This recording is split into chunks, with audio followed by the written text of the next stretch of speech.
Three Stooges. Right. Okay. We're back. We're back online, guys. I'm at a loss for words as to these technical fuck ups. I can only apologise. And I very rudely cut Tiffany off in full flow. Then, do you remember what it was you were up to? Well, she was asking what I thought after reading the transcript, if I felt better, because I was obviously pretty annoyed or disappointed, I should say. Yeah, you were, weren't when you? I heard he only. I really was. And I was saying, I don't know if anybody had heard, but I was saying I do know that people can't be watched 100% of the time.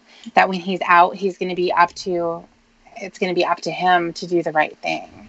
We know that he's not able to. And I get that probation is looking at a long game here instead of just, nailing him immediately. So I understand. So I guess we just have to wait and see what's going to happen. Think about his what they're asking him to do in this case. They're asking him to beat 3 addictions. Oh, actually 2, excuse me. But he's got 3. We'll just put cigarettes in there for a second. That's nothing to do with probation, but that's an addiction that he has. You got cigarettes, you've got alcohol, and you've got internet. Okay? Mm-hmm. Out of those 3, what are the orders he's going to violate?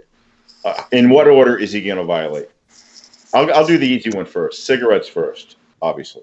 I think that'll happen. Do you think he'll go on the internet? That's going to... Go ahead, sorry. Well, he can't go on the internet. I don't think he's going to do that. I think I'm going to contact you guys. Contact the decoys. I'm talking about reestablish relationship. That's the same thing as internet to me. Yeah. I would have to, he's going to. I mean, if anything, he's going to have to get the last word. If you think about it, for when he was dealing with Ramona, she came right out and said, everything I told you is fake. Ramona's not even my real name, you idiot. Right. And, everybody knows everything at this point. And he calls her again a couple of months later and pulls his whole, but do you love me? Yeah, that was a landmark. I didn't even think of that. Shit, you're right. When I heard that, I was amazed that even he would do that. It just staggered me. And that would trigger alcohol. That would trigger alcohol again. Mm-hmm. He will forgive, I think, anything. And one of the things that he had said, when Debbie was telling him that Winnie needs to be on her own and that she needs to heal every single addiction that she's dealing with, and that this relationship that he's having with her is really toxic and all that stuff. When she's trying to tell him that, he said, everyone deserves to be loved. And just because she has stuff going on doesn't mean that you can't love them. Now, I understand. Well, exactly. Mm-hmm. He's saying, obviously, he deserves to be loved.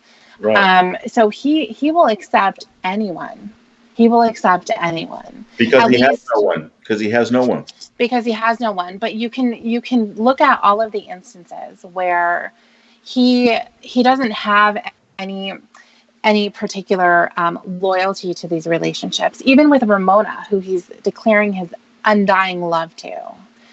Once Michelle Simpson slid in, it was a whole different ballgame. He doesn't care at all. And Ember too. And Ember, yep, absolutely. Yeah. And then, with Ramona again, Ramona 2.0. Yeah. And so he really doesn't, it's just, he has to have someone. That's all that he wants. Even though and just to go back to what you were mentioning earlier on, when you were saying, what does he have to offer to anybody? Mm-hmm. And that's a great question, because he really doesn't have anything. My love. But he doesn't even have that. Well, that's more of a burden than it is something he's offering. He's like, right. You take it, God. Yeah, I'm going to scream at you to tell you. But that's what he says at the end of his argument. Sometimes when you back him into a corner, he'll come back with that. You don't understand. I fucking love you. Oh, yeah. Or I'll turn it around and say, I hate when people tell me that I don't love you. Nobody says that. Nobody ever said that. Have you ever heard of anybody say, no, Lauren, you don't love her? Nobody's ever had that. He would love to have that argument on that stage. That would be Okay, all right, fine, but let's deal with the real issue here. Yeah, he's a true sociopath, isn't he? He's not capable of real love. He doesn't understand it. He just says it to get what he wants. Textbook. Yeah. He's just so serpent-like. A friend of mine mentioned to me, he's like just walking around like this. That's why you used to talk about it in the Bible as the snake being like the incarnation of the devil. It's like because they just scan around for prey all the time, and that's all he does. And that's basically it. We find it interesting because as empathetic people, we find it very difficult that you couldn't ever have any genuine feelings or any goodness inside you. But with him, there just doesn't seem to be any at all. I'm gonna have to wrap it up now, guys. We got no sound. We got no sound. Sorry. Shit. I asked if anybody could hear us in the chat, and I'm hearing no sound. No sound. Can you guys hear it now? Can you guys give us a? Because I had an announcement I wanted to make about an idea to save the dogs, real quick. Are we still streaming? Yeah, they can hear you. Yes. Okay. Okay. Right, okay. So do you want to mention about the dogs, Shin?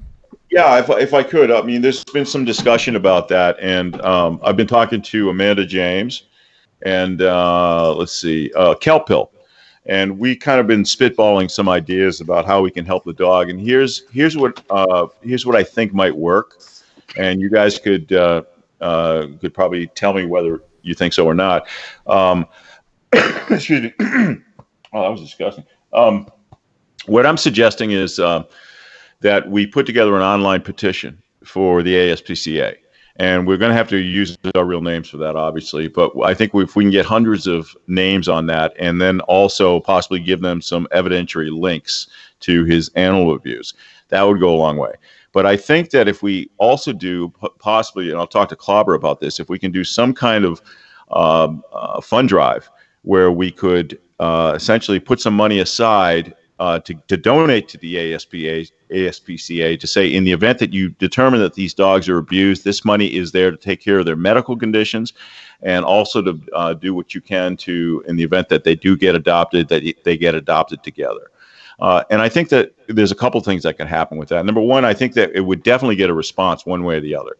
And that's about the most we could expect, but they could go a little further. Maybe they get animal protection in there. But seeing as how that we're talking about November coming up and a winter in Maine coming, and that we know that he has problems with his furnace. We know that the dogs are in there. We know that his mother feeds him once a day. God knows, I guarantee she never takes them to a vet. God knows what their nails look like. They're probably emaciated. I know that Sadie is very thin coated, so she doesn't really, take to cold too well. I think that it might result in something, and I think that's pretty much the most we can do legally. So if we were to get a petition and we were to get hundreds of names on that, and we were to add a check to it saying, look, in the event that you do the right thing, you do the thing that we're asking you to do, check on the dogs or whatever, and then you take them. This is for their medical care. And if in the event that you find that they're not abused, well, that's great too. Keep the money anyway, just for looking into it. So I'm thinking that might get their attention. And the reason why I say ASPCA is I like to start from the top and work its way down to the other networks. So anyway, guys, think about that idea. I think another month or so. I think we should implement it if we're going to do it before the winter really starts come on for these dogs. So anyway, that's it. Right, cool. So, guys, thanks for joining me. I apologise for all the hiccups but we got through it, didn't we? Which is the important thing. So, despite all of the technical errors, which I'm not going to blame on the internet or probation or not getting mac and cheese or any of that nonsense, it's entirely my fault. We still got there. So, guys in the chat, I hope you've enjoyed it despite the hiccups. And Shin and Tiffany, thank you very much for bearing with me during all of this as well. Thank you. And guys, we will have some streams coming up soon, and I'm pretty confident I'm going to go through it without any technical issues. Going to have some really interesting stuff to talk about soon with regard to our friend Mr. Armstrong and this, some pretty deep topics we want to talk about. You know what I'm like. I like to delve into it as much as possible and see if we can figure out what this footwit, what's ticking behind those ears of his, but we'll see anyway. But thank you so much for joining me in the chat. I'm sorry about the breaks. I hope you've enjoyed it, and we'll speak